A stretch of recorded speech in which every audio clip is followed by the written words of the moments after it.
ट्रान्सफॉर्मरला आग लागल्यानंतर अमरावती जिल्हा सामान्य रुग्णालयाचा वीज पुरवठा 3 तास खंडित झाला होता। अशा परिस्थितीत मोबाईल टॉर्चच्या प्रकाशात रुग्णांवर उपचार करणाऱ्या डॉक्टरांच्या प्रयत्नांचे चित्र समोर आले आहे।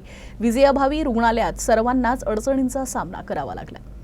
अमरावती जिल्हा सामान्य रुग्णालयात अपुऱ्या सोयी सुविधांमुळे रुग्ण तसेच नातेवाईकांना अनेक अडचणींचा सामना करावा लागतो। अशातच सोमवारी सायंकाळी 6 वाजता अचानक शॉर्ट सर्किटमुळे ट्रान्सफॉर्मरनं पेट घेतला। यावेळी कर्तव्यावर असलेल्या कर्मचाऱ्यांनी तातडीनं या आगीवर नियंत्रण मिळवण्यास सुरुवात केली। 1 तासाच्या प्रयत्नानंतर अखेर आगीवर नियंत्रण मिळवण्यात यश आलं, परंतु तोपर्यंत ट्रान्सफॉर्मर पूर्णतः जळून खाक झाले। त्यामुळे संपूर्ण रुग्णालय परिसरात काळाकुट्ट अंधार पसरला होता। महत्त्वाचं म्हणजे येथील आयसीयू विभागातही अंधार पसरला होता। बाह्य रुग्ण विभागात अपघातग्रस्त रुग्णांवर मोबाईल टॉर्चच्या उजेडात उपचार सुरू होते। येथील जनरेटर देखील बंद असल्यामुळे रुग्णांचे होणारे हाल लक्षात घेता वीज पुरवठा सुरळीत करण्यासाठी शर्थीचे प्रयत्न सुरू होते। अखेर काही वेळानंतर वीज पुरवठा सुरू झाला।